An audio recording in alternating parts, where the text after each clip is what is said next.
الحمد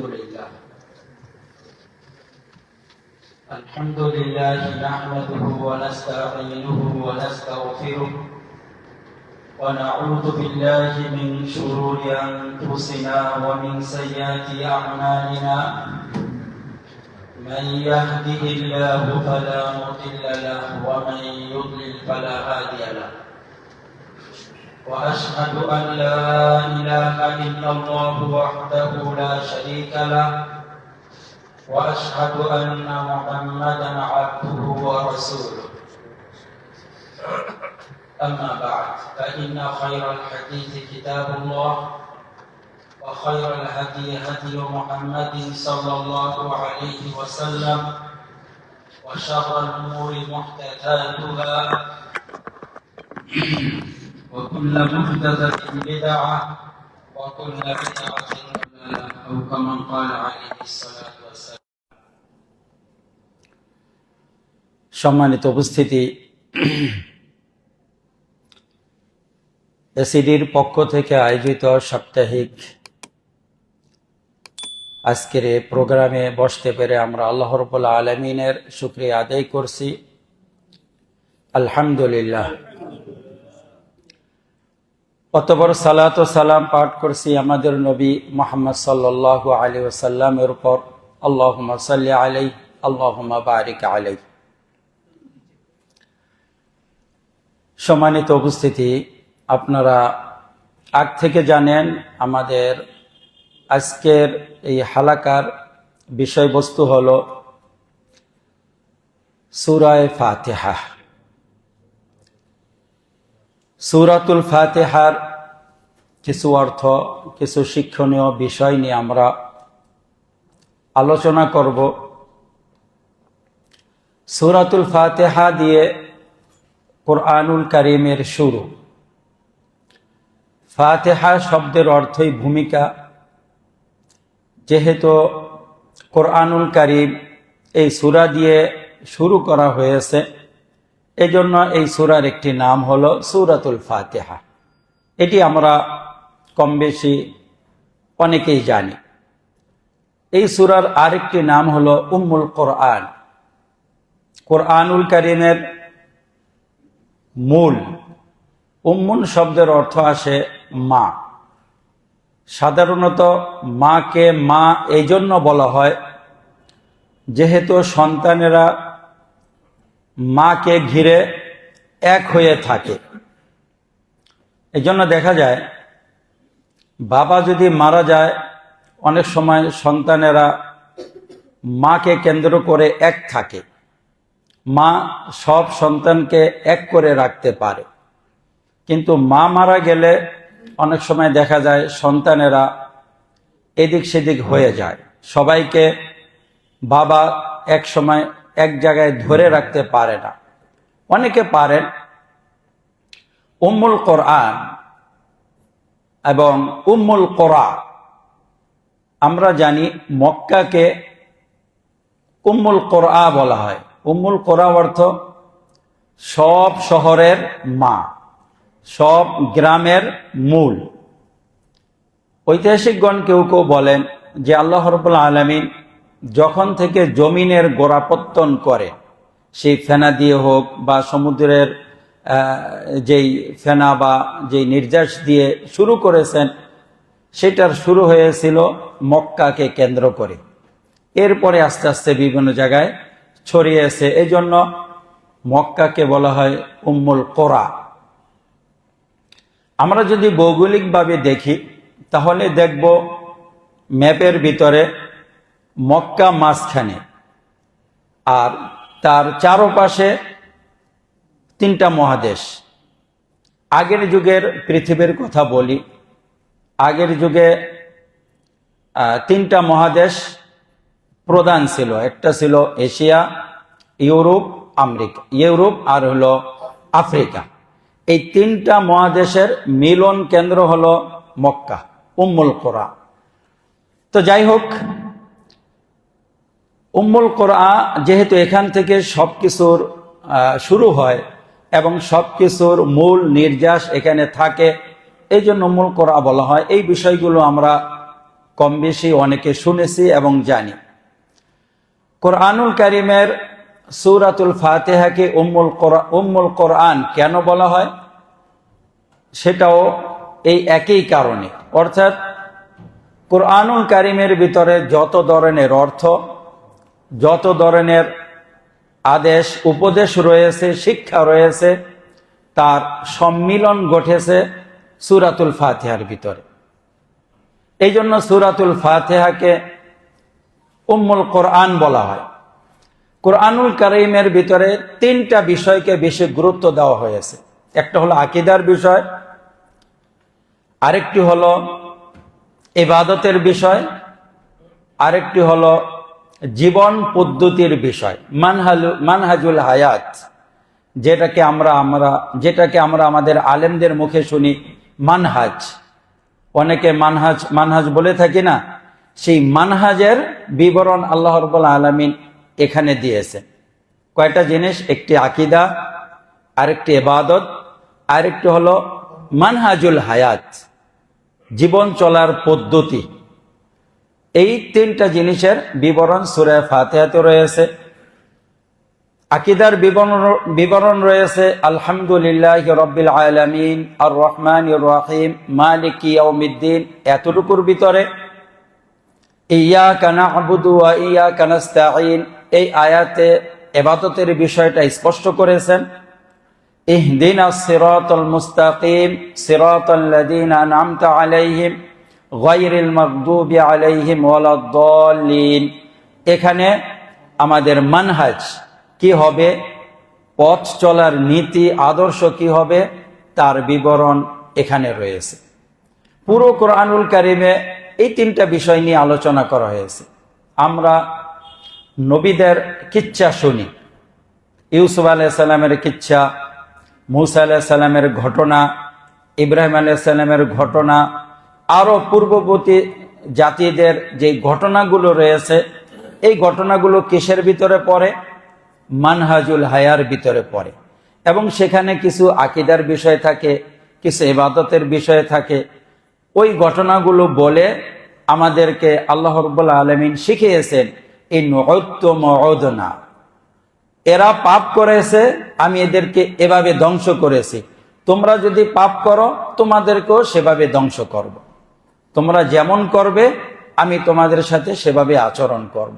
সূরা বনী ইসরাঈলের ভিতরে আল্লাহ বলেছেন, ইন উদতুম উদনা, তোমরা পাপ নিয়ে আসলে আমি শাস্তি নিয়ে তোমাদের কাছে আসব। এ হলো মানহাজুল হায়া। এই সূরার আরেকটি নাম হলো সাবউল মাসানি ওয়াল কোরআনিল আযীম। এই নামটি আল্লাহ রাব্বুল আলামিন এই কোরআনের সূরাতুল হিজরের ভিতরে উল্লেখ করেছে যে এই সূরা হলো সাবউল মাসানি এবং কোরআনুল আযীম। সাবউল মাসানি বলা হয় 60টি আয়াত, যেগুলো বেশি বেশি পড়া হয়। আমরা সালাতের ভিতরে অন্তত পক্ষে 17 রাকাত ফরজ সালাত 17 বার এই সূরাতুল ফাতিহা পড়ি। এরপরে যে নফল পড়ি, সুন্নত পড়ি, সেখানেও আমরা প্রতি রাকাতে সূরাতুল ফাতিহা পড়ি। এই সূরাতুল ফাতিহা যেহেতু এতবার পড়ি, এই সূরাতুল ফাতিহার ভিতরে যে বিষয়গুলো রয়েছে এই বিষয়গুলো অতটাই গুরুত্বপূর্ণ। এই জন্য আল্লাহ রাব্বুল আলামিন বারবার আমাদেরকে এই সূরা পড়তে বলেছেন এবং এই সূরার ভিতরে যে বিষয়গুলো রয়েছে সেটা চাইতে বলেছেন এবং যে আকীদার বিষয়গুলো রয়েছে সেটা ধারণ করতে বলেছেন, যে ইবাদতের বিষয়টা রয়েছে সেই ইবাদতগুলো আঞ্জাম দিতে বলেছেন।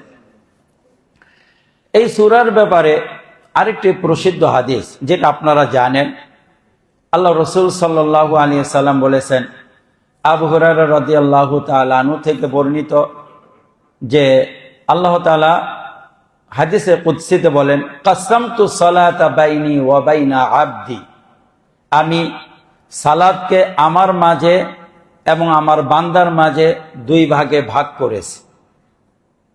এই সালাত অর্থ সূরাতুল ফাতিহা। সূরাতুল ফাতিহাতে কিছু অংশ রয়েছে আল্লাহর বিবরণ, ওইটা আল্লাহর অংশ, আর কিছু অংশ রয়েছে বান্দার চাহিদার বিবরণ, ওইটা বান্দার অংশ। এভাবে আল্লাহ রাব্বুল আলামিন সূরাতুল ফাতিহাকে দুইটা ভাগ করেছেন। যেমন আলহামদুলিল্লাহি রাব্বিল আলামিন, এখানে আল্লাহর বিবরণ, আর রহমানির রহিম আল্লাহর বিবরণ, মালিকি ইয়াউমিদ্দিন আল্লাহর বিবরণ, ইয়্যাকা না'বুদু ওয়া ইয়্যাকা নাস্তাঈন এখানে অর্ধেক বান্দার অর্ধেক আল্লাহর, ইহদিনাস সিরাতাল মুস্তাকিম থেকে শেষ পর্যন্ত বান্দার অংশ। আল্লাহ রাব্বুল আলামিন বলেন যে আমি এই সূরাকে দুইটা ভাগ করেছি। আমার বান্দা যখন বলে আলহামদুলিল্লাহি রাব্বিল আলামিন, আল্লাহ বলেন হামিদানি আবদি, আমার বান্দা আমার প্রশংসা করলো। আমরা যখন বলি আলহামদুলিল্লাহি রাব্বিল আলামিন, আল্লাহ বলেন হামিদানি আবদি, আমার বান্দা আমার প্রশংসা করলো। আবার যখন বলি আর রহমানির রহিম, আল্লাহ বলেন আসনা আলাইয়া আবদি, আমার বান্দা আমার আরো প্রশংসা করলো। হামদুন সাধারণত একবার প্রশংসা, আর সানা একাধিকবার, আরো বেশি প্রশংসা হলে ওইটাকে বলে মাজদ। আমরা যখন বলি ইয়্যাকা মালিকি ইয়াউমিদ্দিন, তখন আল্লাহ রাব্বুল আলামিন বলেন মাজ্জাদানি আবদি, আমার বান্দা আমাকে আরো বেশি সম্মানিত করলো। এরপরে যখন বলে ইয়্যাকা না'বুদু ওয়া ইয়্যাকা নাস্তাঈন, যে এটা বলেন ও হাদা বাইনি ও বাইনা আবদি, এই আয়াতটা হলো আমার এবং আমার বান্দার মাঝখানে অর্ধাঅর্ধি। ইয়্যাকা না'বুদু এটা আল্লাহর জন্য, হে আল্লাহ আমরা একমাত্র আল্লাহ আপনার ইবাদত করি, ওয়া ইয়্যাকা নাস্তাঈন আমরা আপনার কাছে সাহায্য চাই, এটা আমাদের জন্য। এরপর আল্লাহ বলেন ওয়ালি আবদি মা সাআলা, এরপর আমার বান্দা যা চাইবে আমি আমার বান্দাকে সেটা দিয়ে দিব। এরপরে হলো আমাদের চাওয়া, ইহদিনাস সিরাতাল মুস্তাকিম সিরাতাল্লাযীনা আন'আমতা আলাইহিম গায়রিল মাগদুবি আলাইহিম ওয়ালাদ-দাল্লিন আমিন, এটা হলো আমাদের চাওয়া। এবার আসি আরেকটি বিষয় নিয়ে, সূরাতুল ফাতিহার সাথে বিসমিল্লাহির রহমানির রহিম লেখা হয়। বিসমিল্লাহির রহমানির রহিম আপনারা সৌদি আরব থেকে যেই মুসহাফগুলো পড়েন, মুসহাফ যেই মুসহাফ দেখে আমরা কোরআনুল কারীম তেলাওয়াত করি, সৌদি আরব থেকে যেগুলো আমরা এনেছি, বিশেষ করে আমার সামনে যেটা রয়েছে এটা সৌদি আরব থেকে আনা। এখানে বিসমিল্লাহির রহমানির রহিমের পরে আয়াত নম্বর 1 দেওয়া, এরপরে আলহামদুলিল্লাহি রাব্বিল আলামিন 2 নম্বর আয়াত, আর রহমানির রহিম 3 নম্বর, মালিক ইয়াউমিদ্দিন 4 নম্বর, ইয়্যাকা না'বুদু ওয়া ইয়্যাকা নাস্তাঈন 5 নম্বর, ইহদিনাস সিরাতাল মুস্তাকিম 6 নম্বর, সিরাতাল্লাযীনা আন'আমতা আলাইহিম গায়রিল মাগদুবি আলাইহিম ওয়ালাদ-দাল্লিন 7 নম্বর আয়াত। সূরাতুল ফাতিহাতে আয়াত 60টি, এ নিয়ে কোনো দ্বিমত নাই। আল্লাহ রাব্বুল আলামিন নিজেই বলে দিয়েছেন এখানে 60টি আয়াত, কিন্তু এখানে দ্বিমত রয়েছে বিসমিল্লাহির রহমানির রহিম সূরাতুল ফাতিহার অংশ কিনা। যারা সূরাতুল ফাতিহার অংশ বলেন বিসমিল্লাহির রহমানির রহিমকে, তাদের ভিতরে ইমাম শাফি রাহিমাহুল্লাহ অন্যতম। এজন্য যারা শাফি মাযহাবের অনুসরণ করেন তারা যখন সূরা ফাতিহা পড়বে বিসমিল্লাহির রহমানির রহিম জোরে পড়ে। বিসমিল্লাহির রহমানির রহিম তারা বলেন শুধু সূরা ফাতিহার অংশ, অন্যান্য সূরার অংশ নয়। কিন্তু অন্যান্য আলেমগণ যেটা বলেন এবং আমাদের কাছে যেটা বেশি বিশুদ্ধ, সেটা হলো বিসমিল্লাহির রহমানির রহিম সূরা ফাতিহার অংশ না, বরং অন্যান্য সূরার শুরুতে যেমন বরকতের জন্য আল্লাহ রাব্বুল আলামিন বিসমিল্লাহ নাযিল করেছেন, যাতে করে এক সূরা থেকে আরেক সূরা পৃথক হয় এবং সূরাগুলো আল্লাহর নাম দিয়ে শুরু করা হয়, এই জন্য আল্লাহ রাব্বুল আলামিন বিসমিল্লাহ নাযিল করেছেন।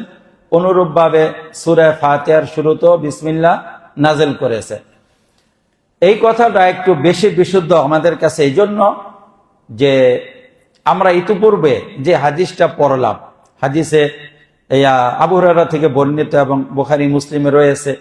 এই হাদিসের ভিতরে আল্লাহ রাব্বুল আলামিন সালাতকে 2 ভাগ করেছেন, সেখানে বিসমিল্লাহর কথা বলেন নাই। এই হলো একটি কথা। আরেকটি হলো, আমরা যদি সূরা ফাতিহাকে আল্লাহর মাঝে, আল্লাহ তাআলার মাঝে এবং বান্দার মাঝে ভাগ করি, তাহলে বিসমিল্লাহ বাদ রেখে বাকিটা ভাগ করলে সমান সমান হয়। অন্যথায় দেখা যায় প্রথম অংশটা বেশি হয়ে যায়, দ্বিতীয় অংশটা কম হয়ে যায়। যেমন ধরেন এখানে আলহামদুলিল্লাহি রাব্বিল আলামিন আর রহমানির রহিম মালিকি ইয়াউমিদ্দিন, এই 3 আয়াত। এরপরে এই ইয়াকা না'বুদু ওয়া ইয়াকা নাস্তাঈন, এটাকে আলাদা আয়াত। তারপরে ইহদিনাস সিরাতাল মুস্তাকিম, এক আয়াত। সিরাতাল লাযিনা আন'আমতা আলাইহিম, এখানে আরেক আয়াত 6 নম্বর।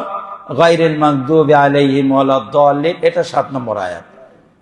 সিরাতাল লাযিনা আন'আমতা আলাইহিম, এখানে আমাদের যে মুসহাফ রয়েছে, আমাদের বাংলাদেশে যেগুলো ছাপায়, এই মুসহাফের ওখানে দেখবেন গোল করে না, গোল করে দেওয়া ছাড়াই 5 লেখা উর্দুতে, বাঁকা করে, মানে ওটা 6 লেখা।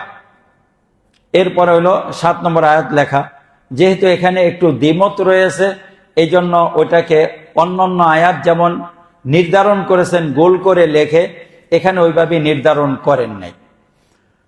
তো এটা একটা আলোচনা গেল যে সূরা ফাতিহার আয়াত সংখ্যা কয়টা। তো আমরা 6টা ধরি বা 7টা ধরি, এতে সূরা ফাতিহার অংশ কমবে না, যেমন আছে তেমনই থাকবে। অনুরূপভাবে আমরা একটা প্রসিদ্ধ বর্ণনা রয়েছে যে কোরআনুল কারীমের আয়াত কয়টি। আমরা প্রসিদ্ধভাবে জানি 6666টি, যদি ওরকম না, 6600 না, 6000 কত, 400, হ্যাঁ 6236 বা আগে পরে এরকম হবে। তো এতে সমস্যা নেই, তার কারণ কারিগণ এক একভাবে সূরা এই কোরআনুল কারীমের আয়াতগুলো গণনা করেছেন। কেউ কোনো আয়াতকে এক আয়াত গণনা করেছেন, আবার কেউ ওই আয়াতকে 2টা 3টা ভাগ করেছেন। এতে অর্থেরও কোনো সমস্যা হয় নাই, আবার কোরআনুল কারীম বাড়েও নাই কমেও নাই। পার্থক্য এতটুকু, অমুকে এখানে এই সূরাতে মনে করেন 100টা আয়াত গণনা করেছে, আরেকজনে গণনা করেছে 105টা আয়াত। এরকম কারীদের গণনার ভিত্তিতে আয়াত সংখ্যা কমেছে, আয়াত সংখ্যা বেড়েছে। এতে বড় কিছু না। কেউ যদি আয়াত সংখ্যায় ভুল করে ফেললো, তাতে কোরআনুল কারীম কমেও নেই বাড়েও নাই। কিংবা কেউ বলবে যে একজনে বলল অত সংখ্যা, আরেকজনে বলল অত সংখ্যা, এটা কেমন, এতেও সমস্যা নেই। কারণ আল্লাহ রাসূল সাল্লাল্লাহু আলাইহি সাল্লাম সব আয়াত এভাবে নির্ধারণ করে গণনা করে দেন নাই। তো যাই হোক, কোরআনুল কারীমের এই সূরাতে আয়াত 60টি। এবার আমরা আল্লাহ রাব্বুল আলামিন আমাদেরকে কি মেসেজ দিয়েছেন সূরাতুল ফাতিহাতে, এই বিষয়গুলো নিয়ে একটু আলোচনা করি। আলহামদুলিল্লাহি রাব্বিল আলামিন, আগে রয়েছে বিসমিল্লাহির রহমানির রহিম। বিসমিল্লাহর আলোচনা যেহেতু রহমান রাহিম নিচে আসতেছে, এই জন্য আর আলাদা করে করলাম না। বিসমিল্লাহর অর্থ হলো পরম করুণাময়, অতি দয়ালু আল্লাহর নামে শুরু করলাম। আলহামদুলিল্লাহি রাব্বিল আলামিন, আলহামদু অর্থ হলো প্রশংসা। আলহামদু সকল প্রশংসা। আল্লাহ রাব্বুল আলামিন বিভিন্ন জায়গায় নিজের প্রশংসা করেছেন। আলহামদু দিয়ে কয়টা সূরা শুরু হয়েছে? 5টি সূরা শুরু হয়েছে। একটা হলো সূরাতুল ফাতিহা, আলহামদুলিল্লাহি রাব্বিল আলামিন, সমস্ত প্রশংসা আল্লাহর জন্য যিনি রব্বুল আলামিন, জগৎ সমূহের রব। অনুরূপভাবে সূরাতুল আনআম শুরু হয়েছে আলহামদু দিয়ে, আলহামদুলিল্লাহিল্লাযী খালাকাস সামাওয়াতি ওয়াল আরদা ওয়া জাআলা যুলুমাতি ওয়ান নূর সুম্মাল্লাযীনা কাফারু বিরাব্বিহিম ইয়াদিলুন। সেখানে আল্লাহ রাব্বুল আলামিন নিজের প্রশংসা করেছেন। আলহামদুলিল্লাহ, সব প্রশংসা আল্লাহর জন্য, যেহেতু তিনি খালাকাস সামাওয়াতি ওয়াল আরদা, যেহেতু তিনি আসমান জমিন সৃষ্টি করেছেন, ওয়াজআলা যুলুমাতি ওয়ান নূর, এবং তিনি আলো অন্ধকার করেছেন, সুম্মাল্লাযীনা কাফারু বিরাব্বিহিম ইয়াদিলুন, তারপরও দেখা যায় যারা কুফরি করলো তারা আল্লাহর সাথে অংশী স্থাপন করে। অথচ এগুলো সৃষ্টির করার ক্ষেত্রে আল্লাহ একক ছিলেন। যেহেতু আল্লাহ তাআলা আসমান জমিন সৃষ্টি করেছেন, এই জন্য আল্লাহ রাব্বুল আলামিন নিজের প্রশংসা করেছেন।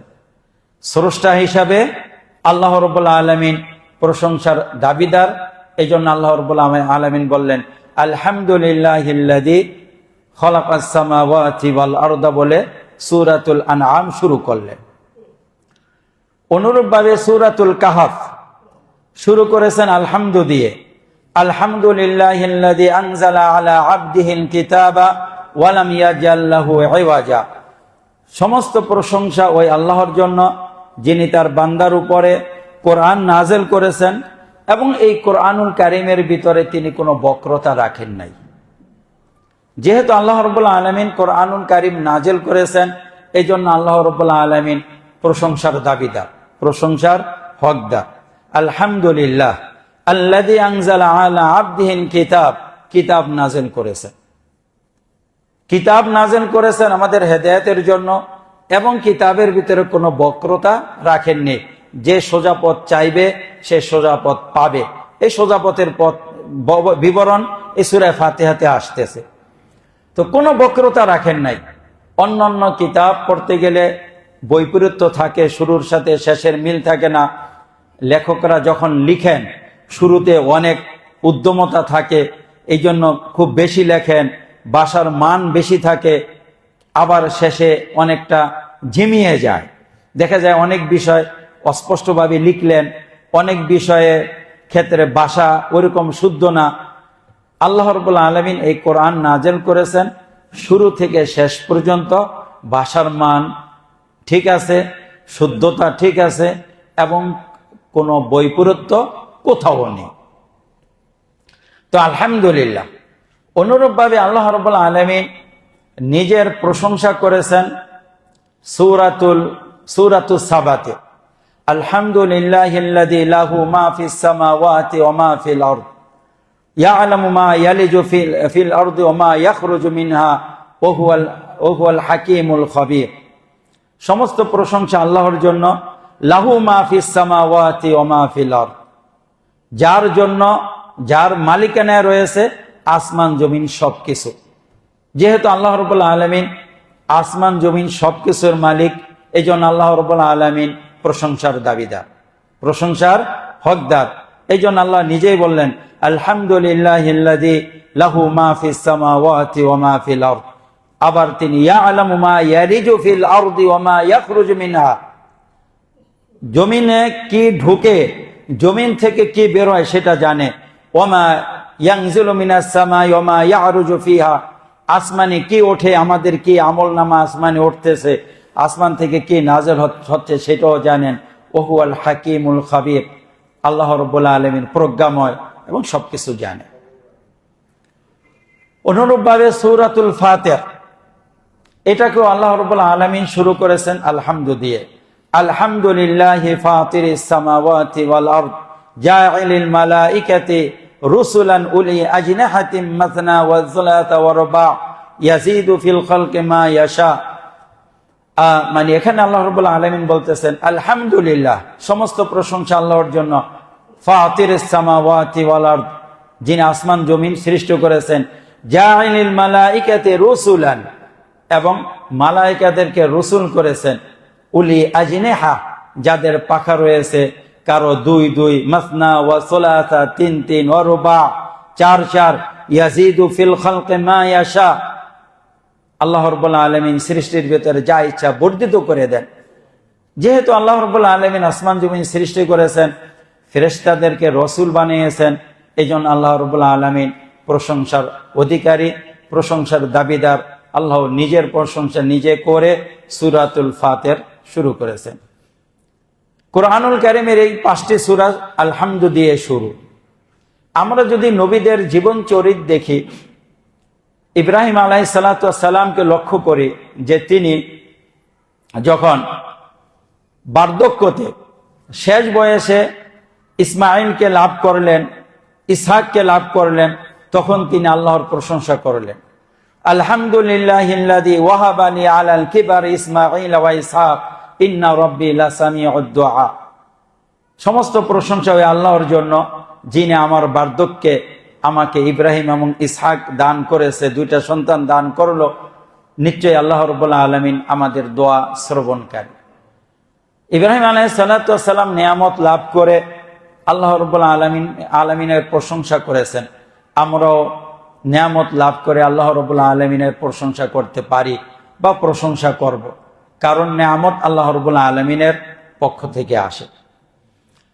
অনুরূপভাবে কোনো বিপদ আপদ যদি আমাদের থেকে সরে যায়, তখন আমরা আল্লাহ রাব্বুল আলামিনের প্রশংসা করব, কারণ জান্নাতীরা যখন জান্নাতে যাবে তখন আল্লাহর প্রশংসা করবে এভাবে, আলহামদুলিল্লাহিল্লাযী আযহাবা আন্নাল হাযান ইন্না রাব্বানা লাগফুরুন শাকুর।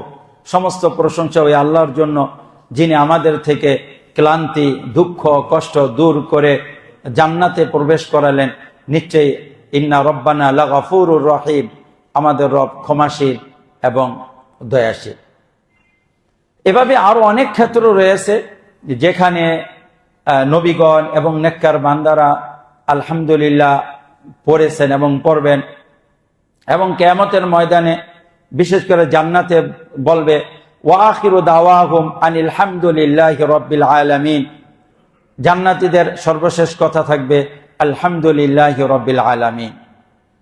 আলহামদুলিল্লাহি রাব্বিল আলামিন হুবহু এইভাবে কুরআনুল কারীমের 6 জায়গায় এসেছে।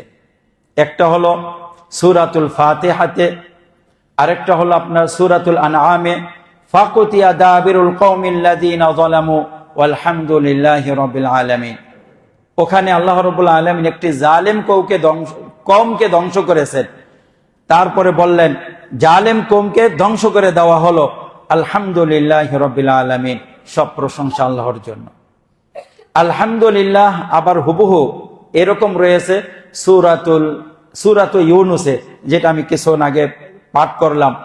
জান্নাতীদের কথা থাকবে আলহামদুলিল্লাহি রাব্বিল আলামিন। সমস্ত প্রশংসা আল্লাহ রাব্বুল আলামিনের জন্য। এই 3 জায়গা। আবার আলহামদুলিল্লাহি রাব্বিল আলামিন রয়েছে সূরা সফফাতের সর্বশেষ আয়াতে, যেখানে সুবহানাল্লাহি আম্মা ইয়াসিফুন ওয়া সালামুন আলাল মুরসালিন ওয়ালহামদুলিল্লাহি রাব্বিল আলামিন। আল্লাহ রাব্বুল আলামিন মুশরিকদের কথা থেকে নিজের পবিত্রতা বর্ণনা করলেন, যে মুশরিকরা আল্লাহ রাব্বুল আলামিনের উপরে যে অপবাদ দেয়, সেই অপবাদ থেকে আল্লাহ মুক্ত, পবিত্র। ওয়া সালামুন আলাল মুরসালিন, মুরসালিনরা যা বলে, রসুলগণ যা বলে সেই কথাগুলো ঠিক, অর্থাৎ রসুলগণ আল্লাহ সম্পর্কে যে পরিচয় দিয়েছেন, যে আল্লাহর সিফতগুলো, আল্লাহ তাআলার যেসব সিফত বর্ণনা করেছেন, এই সিফতগুলো ঠিক আছে। এই জন্য আল্লাহ তাআলা বললেন ওয়া সালামুন আলাল মুরসালিন, রসুলদের উপরে সালাম, কারণ তারা আল্লাহর সঠিক পরিচয় আমাদের সামনে তুলে ধরেছেন। আলহামদুলিল্লাহি রাব্বিল আলামিন।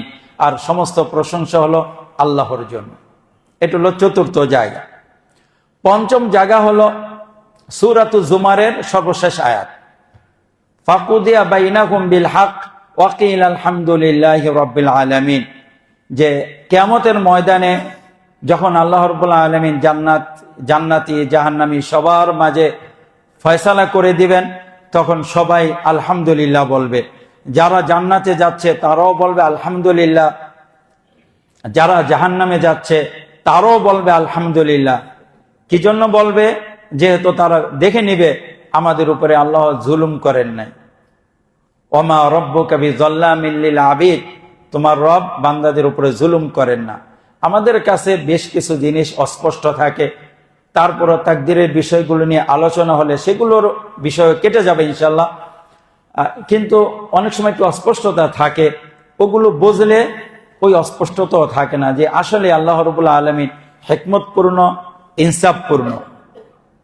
তো ওরা ওখানে প্রশংসা করবে। অনুরূপভাবে সূরাতুল মুমিন, যেটাকে সূরা গাফির বলা হয়, সেখানেও আল্লাহ রাব্বুল আলামিন বলেছেন হুয়াল হাইয়্যু লা ইলাহা ইল্লা হু ফাদউহু মুখলিসিনা লাহুদ্দিন ওয়ালহামদুলিল্লাহি রাব্বিল আলামিন। হুয়াল হাইয়্যু লা ইলাহা ইল্লা হু, আল্লাহ রাব্বুল আলামিন হলেন চিরঞ্জীব, তিনি ছাড়া কোনো মাবুদ নেই। অতএব ফাদউল্লাহ মুখলিসিনা লাহুদ্দিন, দ্বীনকে, ইবাদতকে আল্লাহর জন্য খালেস করে তারই ইবাদত করো, কারণ আলহামদুলিল্লাহি রাব্বিল আলামিন, সমস্ত প্রশংসা আল্লাহ রাব্বুল আলামিনের জন্য। তো এভাবে আর অনেক জায়গায় রয়েছে। তো আলহামদুলিল্লাহ, সমস্ত প্রশংসা আল্লাহ রাব্বুল আলামিনের হকদার, আল্লাহ রাব্বুল আলামিন এর পাওনা। এই জন্য এখানে আলহামদুলিল্লাহি রাব্বিল আলামিন দিয়ে শুরু করলেন। আলহামদুর পরে রয়েছে আল্লাহ।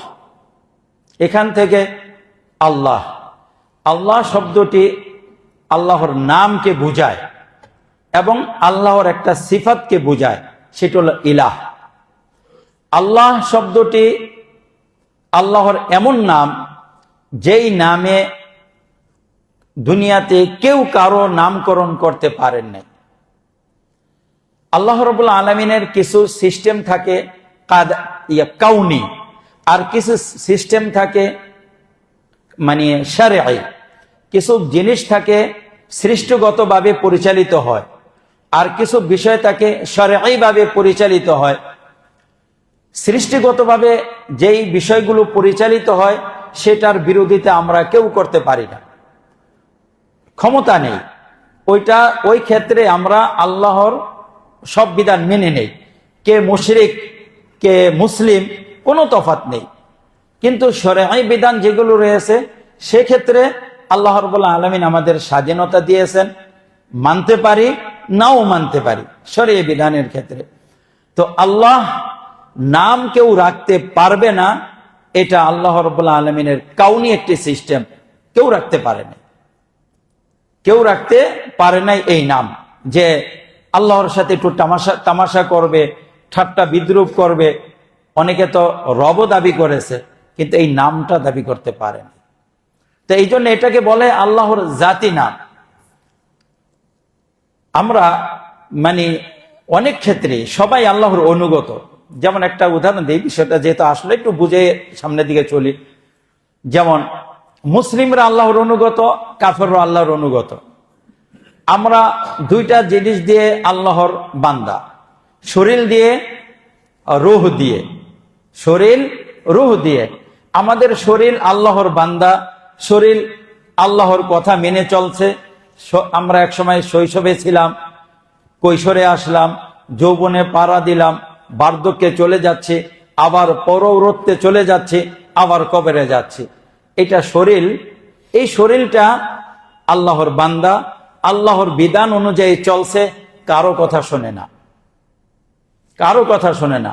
মুসলিমের শরীরও এখানে আল্লাহর কাছে আত্মসমর্পণকারী, কাফেরের শরীরও আল্লাহর কাছে আত্মসমর্পণকারী। সবাই বাচ্চা থেকে বার্ধক্যে পৌঁছে যাচ্ছে। পার্থক্য কোথায়? কলবের ভিতরে।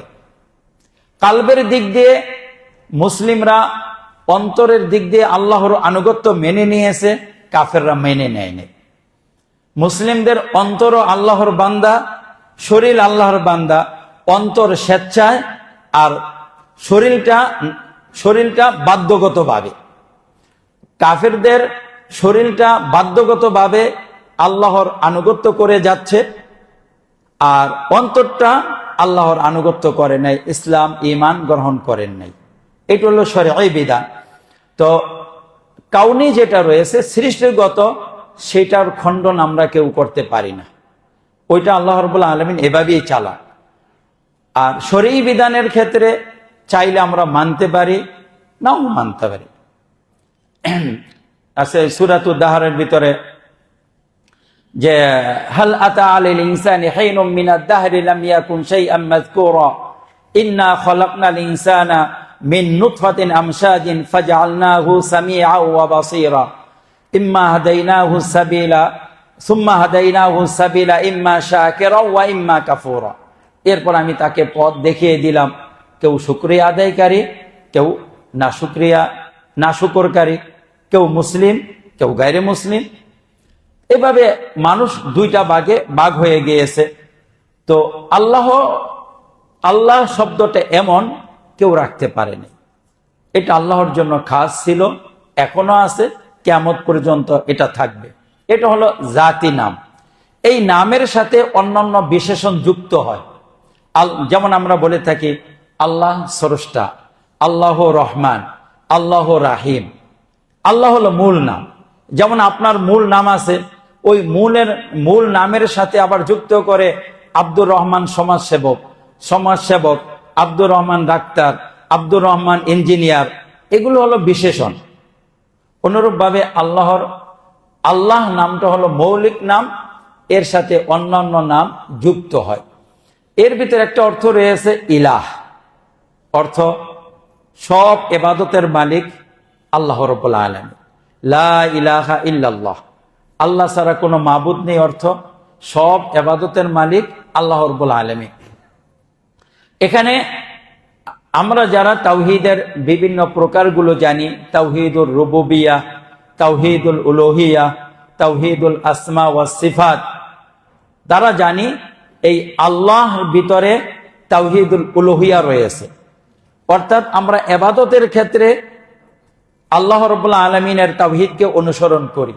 ইবাদত একমাত্র আল্লাহ রাব্বুল আলামিনকে আমরা সুবুর্দ করে দিই। সামনে এটা আরেকটু আলোচনা আসবে। রব্বুল আলামিন, আল্লাহ হলেন রব। রবের ভিতরে তিনটা জিনিস অন্তর্ভুক্ত থাকে। একটা হলো খালক, আরেকটা হলো মিল্ক, আরেকটা হলো তাদবীর। রব যিনি সৃষ্টি করেন, রব যিনি মালিকানা সংরক্ষণ করেন, রব যিনি পরিকল্পনা করেন। তিনটা জিনিস থাকে রবের ভিতরে। আল্লাহ রাব্বুল আলামিন আমাদের সৃষ্টি করেছেন, আমাদের মালিকানা সংরক্ষণ করেন এবং আমাদের সবকিছু তিনিই পরিকল্পনা করেছেন। এরকম নয় যে পরিকল্পনা একজনে করে দিয়ে তাকে সহযোগিতা করেছে, এরকম না। আমাদের দেশে যেমন নাকি একটা পরিকল্পনা মন্ত্রণালয় থাকে, একটা অমুক মন্ত্রণালয় থাকে, কেন মানুষ অপারগ, স্বয়ং সম্পূর্ণ না। কিন্তু আল্লাহ রাব্বুল আলামিন নিজেই পরিকল্পনাকারী, নিজেই মালিক এবং নিজেই স্রষ্টা। এই তিনটা জিনিস আছে বিদায় আল্লাহ রাব্বুল আলামিন। এই জন্য আমরা দোয়ার সময় রব্বানা দিয়ে শুরু করি, কারণ আমরা দোয়ার ভিতরে আমি আমার শারীরিক চাহিদা চাই, আমার রুহের চাহিদা চাই। এটা কার কাছে চাইবো? যে আমার মালিক, তাই না? যে আমাকে স্রষ্টা করেছে। এই জন্য বলি রব্বানা আতিনা ফিদ দুনিয়া হাসানা ওয়া ফিল আখিরাতি হাসানা ওয়া কিনা আযাবান্নার। হে আমার রব, যিনি আমাকে সৃষ্টি করেছেন, যিনি আমার মালিকানা সংরক্ষণ করেন, যিনি আমার সবকিছু পরিকল্পনা করেন, আপনি আমাকে দুনিয়া আখিরাতে কল্যাণ দান করুন। আলামিন, আলাম শব্দের অর্থ হলো জগৎ, প্রতীক। যেহেতু পুরো জগৎটা আল্লাহ রাব্বুল আলামিনের একটা নিদর্শন, আল্লাহ স্রষ্টাকে প্রমাণ করে, এই জন্য সব জিনিসকে আলাম বলা হয় এক বচনে, বহু বচন হইল আলামিন। আমরা এর অর্থ করে থাকি জগৎ সমূহের রব। আলহামদুলিল্লাহ রাব্বিল আলামিন, সমস্ত প্রশংসা ওই আল্লাহর যিনি জগৎ সমূহের রব। এই জন্য তিনি প্রশংসার অধিকারী। দেখেন আমরা আল্লাহ শব্দটা পাইলাম, আসমা ও সিফাতের একটা নাম পাইলাম, রব পাইলাম, যে আল্লাহ তাআলা আমাদের রব। আমাদের যত কিছুর প্রয়োজন রয়েছে রব আমাদের দিয়েছেন। আপনি লম্বা, আপনি পরিষ্কার, আপনি সুঠাম দেহের অধিকারী, যা কিছু আছে সবকিছু আল্লাহর দেওয়া, চেয়েছেন বা না চেয়েছেন। তো আল্লাহ রাব্বুল আলামিন আমাদেরকে এই জিনিসগুলো দিয়েছেন, এই জন্য রব। আর রহমান আর রহিম, আর রহমান আর রহিম, এই দুটা শব্দের অর্থ কাছাকাছি, যেহেতু একসাথে এসেছে। আর রহমানের একটি অর্থ হইল অনেক রহমতওয়ালা, যিনি রহমতের মালিক। আর রহিম মানে যিনি রহমত আরেকজনের পর্যন্ত পৌঁছান, আরেকজনের কাছে পৌঁছে দেন। আর রহমান এবং রাহিম, এই শব্দ দুইটা যখন আমরা উচ্চারণ করি, এখান থেকে কি কি বুঝি? এখান থেকে প্রথম বুঝি রহমান এবং রাহিম। দেখেন, আসমা ও সিফাতের আলোচনা, আকীদার আলোচনা, যেটা আল্লাহর সাথে সংশ্লিষ্ট। আমরা যখন আর রহমান আর রহিম বললাম, কি বুঝলাম? এই দুইটা জিনিস আল্লাহকে প্রমাণ করে, আল্লাহর দুইটা নাম আল্লাহকে বুঝায়। রহমান আল্লাহ, রহিম আল্লাহ, আল্লাহর দুইটা নাম বুঝলাম। এই দুইটা নাম থেকে জানলাম আল্লাহর ভিতরে রহমত রয়েছে। কি আছে? রহমত আছে। আল্লাহ রাব্বুল আলামিন রহমতের মালিক, তার ভিতরে রহমত রয়েছে, এটা জানলাম। এখন যেহেতু আল্লাহ রাব্বুল আলামিনের ভিতর রহমত রয়েছে, এর দাবি কি? তিনি এই রহমত তার মাখলুক পর্যন্ত পৌঁছান, মাখলুক পর্যন্ত পৌঁছান। তাহলে রহমান এবং রাহিম দিয়ে তিনটা জিনিস বুঝলাম। আল্লাহর নাম বুঝলাম, আল্লাহ রহমতওয়ালা, আবার আল্লাহ রহমত পৌঁছান বান্দা পর্যন্ত, রহমত পৌঁছান। এই একটা অর্থ যে রহমান রাহিমের। আবার আরেকটা অর্থ অনেকে এরকম করেন, রহমান মানে ব্যাপক রহমতের অধিকারী, এটা দুনিয়ার জন্য প্রযোজ্য, দুনিয়াতে কাফের মুশরিক সবাই রহমত লাভ করে। আর রাহিম মানে পরিপূর্ণ রহমতের মানে মালিক, পরিপূর্ণ রহমত দানকারী। এটা আখিরাতে মোমেনদের সাথে খাস। মোমেনদেরকে আল্লাহ রাব্বুল আলামিন আখিরাতে পরিপূর্ণ রহমত দিবেন, কিন্তু সেখানে রহমত ব্যাপক থাকবে না। সেখানে রহমত শুধু থাকবে কাদের জন্য? মোমেনদের জন্য। ওই যে জাহান্নামীরা আছে না, জাহান্নামীরা জান্নাতীদেরকে বলবে, আন আফিদু আলাইনা মিনাল মাই আও মিম্মা রাযাকাকুমুল্লাহ, হে জান্নাতীরা, তোমরা আমাদেরকে একটু পানি দাও, কিংবা আল্লাহ তোমাদেরকে যে রিজিক দিয়েছে সেই রিজিক আমাদেরকে দাও। তারা বলবে, তখন জান্নাতীরা বলবে, ইন্নাল্লাহা হাররামাহুমা আলাল কাফিরিন, আল্লাহ তাআলা এই দুইটা জিনিস কাফেরদের উপরে হারাম করে দিয়েছেন। তো পরকালে আল্লাহর রহমত পরিপূর্ণ থাকবে, যাকে দিবেন পরিপূর্ণভাবে দিবেন, আর কাফেররা এই রহমত থেকে বঞ্চিত থাকবে।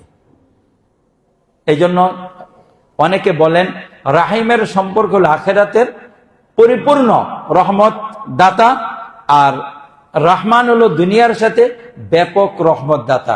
এখানে পরিপূর্ণ রহমত থাকবে না, রহমত সবাই পাবে কম কম কম কম করে, মোটামুটি সবাই রহমত পাবে। কে দোস্ত কে দুশ্মন ভেদাভেদ থাকবে না, সবাই এখানে রহমতের ভাগীদার হবে, পাবে। তো রহমান এবং রাহিম থেকে আমরা আল্লাহর এই তিনটা জিনিস বুঝলাম। নাম, এর ভিতরে যেই শব্দগুলো, যেই গুণটা বহন করে রহমত, আর এই রহমত থাকার দাবি হলো আল্লাহ আমাদের পর্যন্ত রহমত পৌঁছান। এরপরের আয়াত মালিক ইয়াউমুদ্দিন। ইয়াউমুদ্দিন অর্থ হলো প্রতিদান দিবসের মালিক, প্রতিদান দিবসের মালিক। দিন মানে প্রতিদান, বদলা। আরবিতে বলা হয় কামা তাদিনু তুদানু, যেমন কর্ম তেমন ফল, যেমন করবে তেমনই তোমাকে প্রতিদান দেওয়া হবে। তো মালিক ইয়াউমুদ্দিন, কিয়ামতের দিনের মালিক। আল্লাহ রাব্বুল আলামিন কিয়ামতের কথাটা এখানে উল্লেখ করেছেন। কেন উল্লেখ করলেন? দুনিয়ারও আল্লাহ মালিক, কিয়ামতের কথার উল্লেখ করার কারণ হলো দুনিয়াতে আমরা সবাই মালিকানা দাবি করি, এটা আমার, এটা আপনার। এই জন্য আল্লাহ রাব্বুল আলামিন আমাদের সাথে মালিকানা নিয়ে টানাটানি করতে আসেন নাই। বলছেন আচ্ছা তোমরা এই মালিক, তোমাদের মালিক করে দিলাম, এটা বলেন নাই। এটা যদিও মালিক, সবকিছুর মালিক কোরআনুল কারীমের বিভিন্ন জায়গায় আছে, কিন্তু এখানে উল্লেখ করেছেন কিয়ামতেরটা। এর কারণ হলো ওখানে কেউ মালিকানা দাবি করার সাহস পাবে না। আল্লাহ তাআলা বলবেন লিমানিল মুলকুল ইয়াউম, আজকের রাজত্ব কার? সব চুপ থাকবে। তারপরে আল্লাহ বলবেন লিল্লাহিল ওয়াহিদিল কাহ্হার, একমাত্র আল্লাহ রাব্বুল আলামিনের জন্য আজকের মালিকানা। তো কেউ যদি ভয়ের কারণে আল্লাহ রাব্বুল আলামিনের প্রশংসা করতে চায়, তাহলে মালিক ইয়াউমিদ্দিন, আলহামদুলিল্লাহ, মালিক ইয়াউমিদ্দিন, অনুরূপভাবে কেউ যদি আল্লাহর রহমত অনুগ্রহের কারণে প্রশংসা করতে চায়, আল্লাহ আর রহমান আর রহিম। কেউ যদি আল্লাহ রাব্বুল আলামিন এত কিছু আমাদের দান করেছেন, দিয়েছেন, তার বিয়ত সব কিছু করেছেন, প্রশংসা করতে চায়, তাহলে আলহামদুলিল্লাহ রাব্বিল আলামিন, এসব কারণে আমরা আল্লাহ রাব্বুল আলামিনের প্রশংসা করব। তো এতটুকু এই তিনটা আয়াতে আল্লাহ রাব্বুল আলামিন নিজের পরিচয় দিলেন, যেগুলোকে আমরা বলি এই আয়াতগুলো আকীদার সাথে সংশ্লিষ্ট। আকীদা, ইয়্যাকা না'বুদু, হে আল্লাহ আমরা একমাত্র আপনারই ইবাদত করি। দেখেন এখানে হলো ইয়্যাকা না'বুদু, আল্লাহ, আমরা একমাত্র আল্লাহর ইবাদত করি, আর কারো না। ইবাদত কাকে বলা হয়? ইবাদত বলা হয় মানে মানুষের সর্বোচ্চ সম্মানটা যাকে নিবেদন করা হয় সেটা হলো ইবাদত। আমরা আল্লাহর ইবাদত করি কিভাবে? মাটিতে সিজদা দিয়ে। আমাদের সবচেয়ে দামি শরীরের ভিতরে অংশ হলো কি? কপাল, মাথা। এই সর্বোচ্চ সবচেয়ে সম্মানিত কপালকে পায়ের জায়গায় রেখে দেই কার জন্য? আল্লাহর জন্য। সবচেয়ে বিনয়ী, সবচেয়ে মানুষের অন্তরে যতটা মানে নিচুতা দেওয়ার দরকার আছে সেটা আমরা আল্লাহকে দেই। এটা হলো ইবাদত। কোন মুসলিমকে যদি কেউ বলে আমি দুনিয়ার সবকিছু তোমাকে দেব, আমাকে একটা সেজদা দাও, কেউ দেবে? কেউ দেবে না। একটা সাজদার দাম একজন মুসলিমের কাছে এত বেশি যে পুরা দুনিয়া দিয়ে একটা সাজদা কোন মুসলিম থেকে ক্রয় করার কেউ ক্ষমতা রাখে না। এই সাজদা আমরা আল্লাহকে দিই, এ হলো ইবাদত। ইয়্যাকা না'বুদু ওয়া ইয়্যাকা নাস্তাঈন, এবং আমরা একমাত্র আল্লাহর কাছে সাহায্য চাই। দেখেন ইবাদত পরিপূর্ণ হয় না আল্লাহ রাব্বুল আলামিনের সাহায্য ছাড়া। এই জন্য ইবাদত করতে গেলেও আল্লাহর সাহায্য দরকার। আমরা ইবাদত করব আল্লাহর সাহায্য নিয়ে। আল্লাহর ইবাদত করব আরেকজনের সাহায্য নিয়ে এমন নয়। আল্লাহর কাছ থেকে সাহায্য নিব এবং আল্লাহর কাছ থেকে সাহায্য নিয়ে আল্লাহর ইবাদত আঞ্জাম দিব। সাহায্য সাধারণত আমরা মানুষের কাছেও চেয়ে থাকি। কোনটা নিষেধ এবং কোনটা নিষেধ না? আল্লাহ রাব্বুল আলামিন বলেছেন, ওয়া তাআওয়ানু আলাল বিররি ওয়াত তাকওয়া ওয়া লা তাআওয়ানু আলাল ইসমি ওয়াল উদওয়ান, তোমরা ভালো কাজে একে অপরকে সাহায্য করো, তবে মন্দ কাজে কেউ কাউকে সাহায্য করবে না। এই যে সাহায্যের কথা বলেছে, আবার এখানে আয়াতের ভিতরে দেখলাম যে আল্লাহ তাআলা আমাদেরকে শিক্ষা দিচ্ছেন যে আমরা বলবো একমাত্র আপনার কাছেই সাহায্য চাই। আবার এখানে একে অপরকে সাহায্যের কথা বললেন, এখানে কোনো বৈপরীত্য আছে কিনা? এখানে আসলে কোনো বৈপরীত্য নেই। কারণ হলো সাহায্য দুই ধরনের, সাহায্য চাওয়াটা দুই ধরনের। একটা হলো আরবিতে বলা হয় মুশারাকা, অংশী।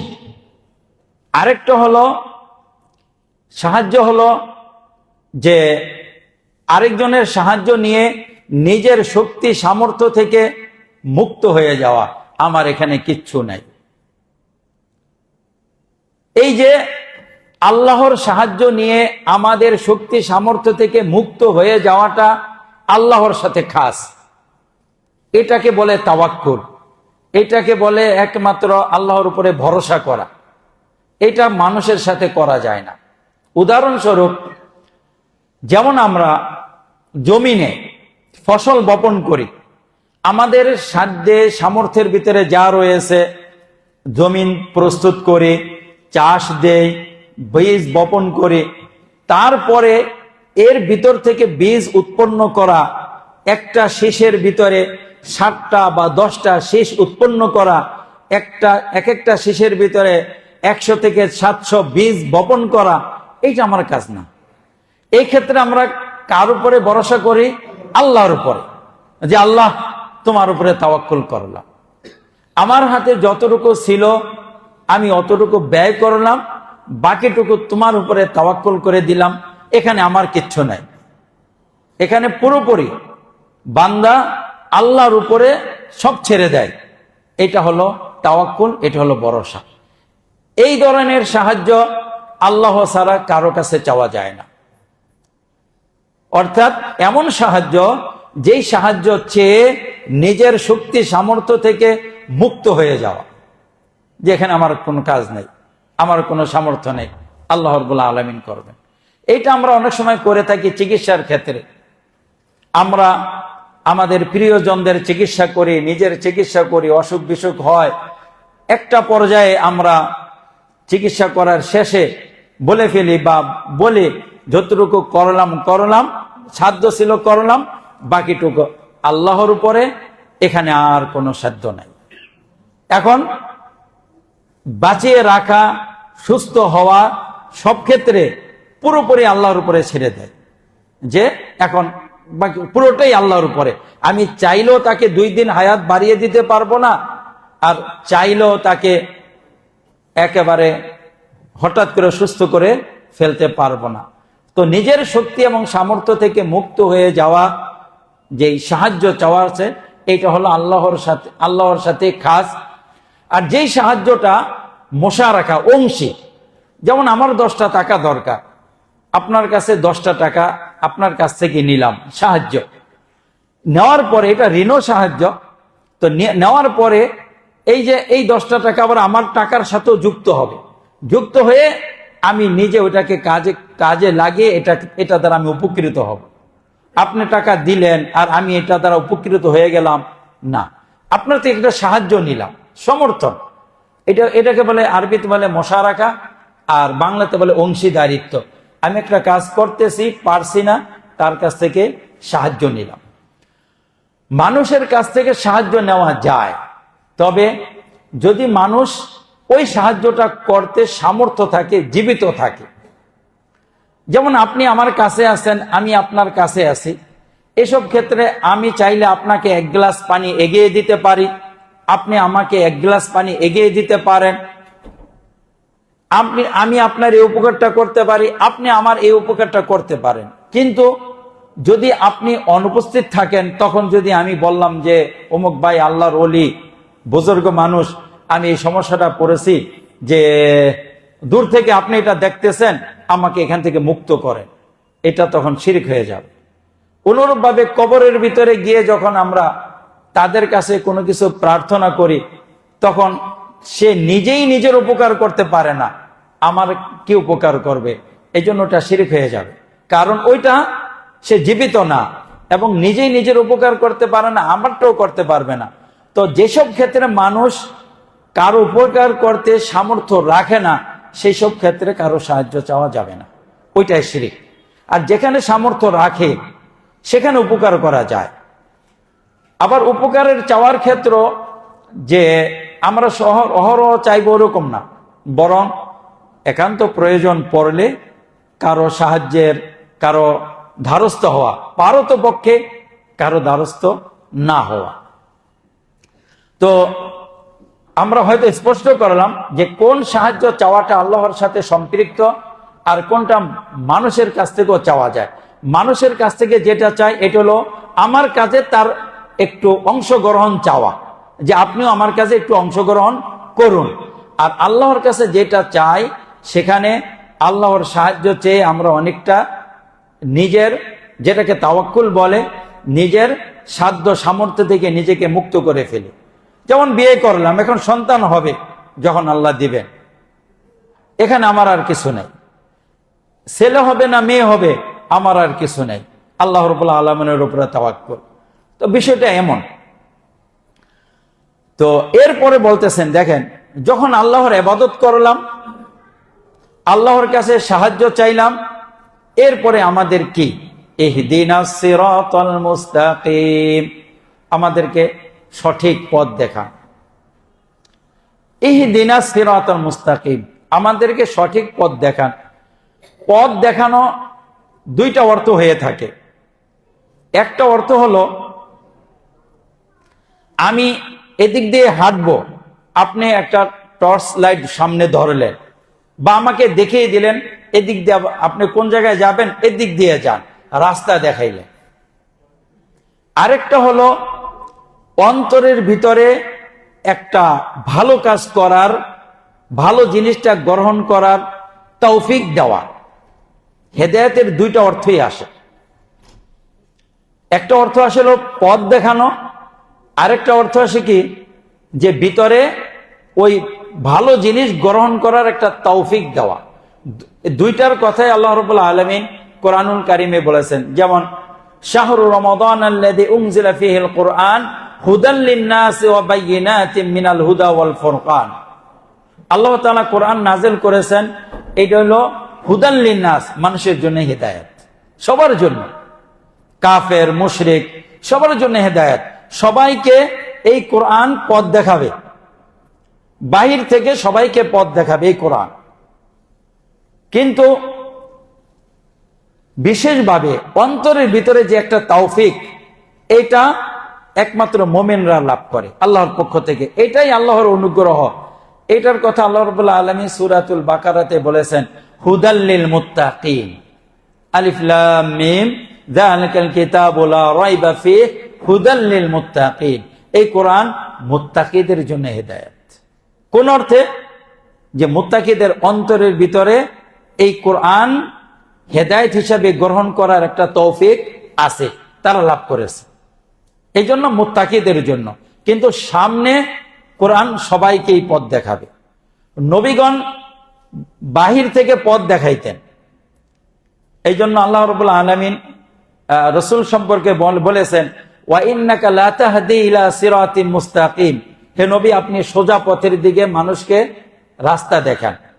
আবার সূরাতুল কাসাসে বলেছেন, ইন্নাকা লা তাহদি মান আহবাবতা ওয়ালাকিন্নাল্লাহা ইয়াহদি মান ইয়াশা, আপনি যাকে চান তাকে হেদায়েত করতে পারবেন না, আল্লাহ যাকে চায় তাকে আল্লাহই হেদায়েত করবে।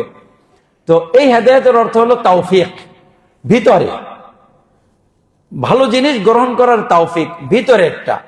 একটা হলো বাহির থেকে টর্চ লাইট দেওয়া, রাস্তা দেখিয়ে দেওয়া, আর একটা হলো অন্তরের ভিতরে দেওয়া। অন্তরের ভিতরে যেটা আসে এটা হলো আল্লাহর অনুগ্রহ।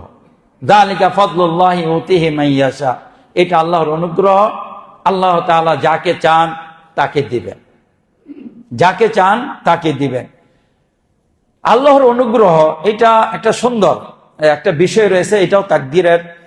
সেখানে আমরা হয়তো কখনো যদি আলোচনায় আসে সেখানে করব যে আল্লাহ রাব্বুল আলামিন কেন ইবলিসকে সৃষ্টি করলেন, এর ফায়দা কি, আদম আলাইহিস সালামকে কেন সৃষ্টি করলেন, ইবলিস কেন বিপদগামী হলো, বিপদগামী হওয়ার ভিতরে আল্লাহর এখানে ইনসাফ কতটুকু, আদম আলাইহিস সালাম কেন সঠিক পথে আসলো, তাকদীরের বিষয়গুলো রয়েছে। এখানে আরেকটা বিষয় থাকবে যে খারাপ জিনিস আল্লাহর সাথে সম্পৃক্ত করা হয় না। তো এরা একটা স্বতন্ত্র একটা বুঝার জিনিস আছে। এই জিনিসগুলো বুঝলেও আমাদের আলহামদুলিল্লাহ অনেক জিনিস স্পষ্ট হয়ে যায়। তো যেটা বলতেছিলাম, হেদায়েত একটা হলো ভিতরে, আরেকটা হলো বাইরে। ভিতরেরটা হলো তৌফিক, আর বাইরেরটা হলো রাস্তা দেখানো। তো ইহদিনাস সিরাতাল মুস্তাকিমের অর্থ হলো, এই আল্লাহ আমাদেরকে হেদায়েতের তৌফিক দাও আমাদের অন্তরের ভিতরে, আমাদের অন্তরের ভিতরে হেদায়েতের তৌফিক দান করো, সিরাতুল মুস্তাকিমের হেদায়েত দান করো, যাতে করে আমরা ভিতর থেকেই সিরাতে মুস্তাকিমের উপরে চলার একটা আগ্রহ অনুভব করি এবং সিরাতে মুস্তাকিমের উপরে চলতে পারি। দেখেন, এরপরে সিরাতে মুস্তাকিমের পরিচয় গুরুত্বপূর্ণ জিনিস। রাস্তা কয়টা? রাস্তা তিনটা। এখানে সূরা ফাতিহা থেকে আমরা দেখতেছি রাস্তা তিনটা। একটা হলো সিরাতুল মুস্তাকিম, এরপরে সিরাতে মুস্তাকিম সংক্ষেপভাবে বললেন, তারপরে বিস্তারিত ব্যাখ্যা দিচ্ছেন। সিরাতে মুস্তাকিম কি? সিরাতাল্লাযীনা আনআমতা আলাইহিম, তাদের রাস্তা যাদেরকে আপনি নিয়ামত দিয়েছেন, নিয়ামত প্রাপ্তদের রাস্তা। এখানে আনআমতা, আপনি নিয়ামত দিয়েছেন, অর্থাৎ নিয়ামত দেয় কে? আল্লাহ।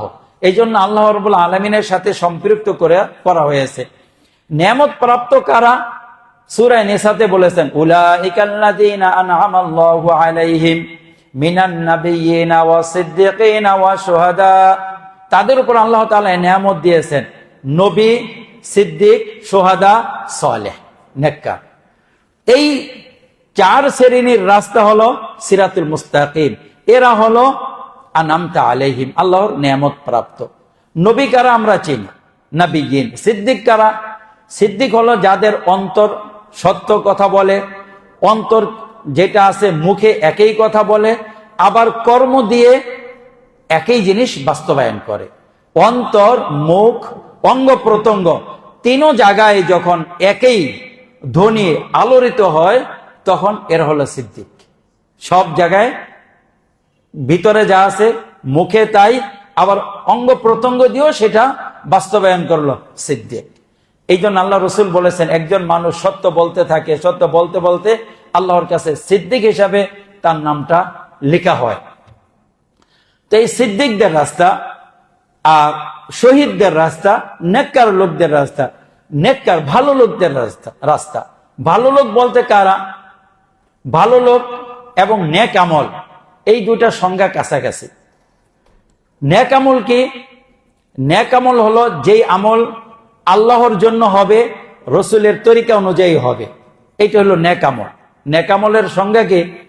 আল্লাহর জন্য হবে, রাসূলের তরিকা অনুযায়ী হবে, এইটাই নেক আমল। এই জন্য কোরআনুল কারিমের সব জায়গায় আছে ওয়া আমিলুস সলিহাত।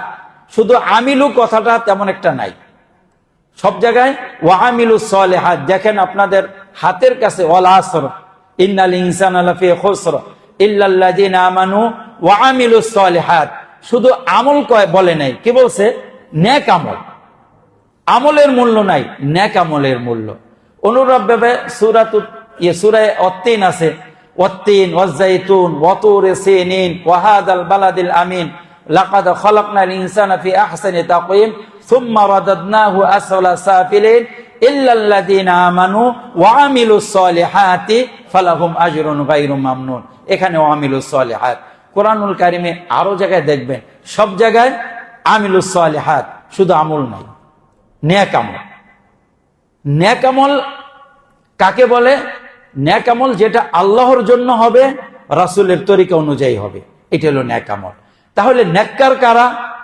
যারা আল্লাহর জন্য কাজ করে, রসুলের তরিকার উপরে আছে, এরাই সালেহ। এই সালেহ যারা রয়েছে এরা আল্লাহর নিয়ামত প্রাপ্ত। তাহলে নবীগণ, শহীদগণ, সিদ্দিকগণ, নেককার। এই নেককার এই চার শ্রেণীর লোকদের রাস্তাই হলো সিরাতাল্লাযিনা আনআমতা আলাইহিম, সঠিক রাস্তা। আল্লাহ রাব্বুল আলামিন একটা সংজ্ঞা দিলে দিয়ে দিতে পারেন। আমরা যারা বাংলায় পড়ালেখা করেছি, বিশেষ্য, বিশেষণ, সর্বনাম, অব্যয়, ক্রিয়া প্রত্যেকটার সংজ্ঞা রয়েছে। আল্লাহ রাব্বুল আলামিন চাইলে সিরাতি মুস্তাকিমের একটা সংজ্ঞা দিতে পারতেন, কিন্তু সংজ্ঞা দেন নাই। সংজ্ঞা দিলে অনেক বড় হয়ে যায়, অনেক অস্পষ্ট থেকে যায়। এই জন্য সংজ্ঞা না দিয়ে লোক দেখিয়ে দিলেন। যেমন ধরেন আপনি কোন ছেলেকে উপদেশ দিবেন, সে যেন ভালো করে পড়াশোনা করে, পরীক্ষায় ভালো নম্বর করে। এই জন্য আপনি তাকে যদি বলতে চান, অনেক উপদেশ দিতে পারবেন যে তোমার অত ঘন্টা পড়ালেখা করবে, রাত্রে দ্রুত ঘুমিয়ে পড়বে, আবার দ্রুত উঠবে, অনেক সংজ্ঞা আপনি দিতে পারেন।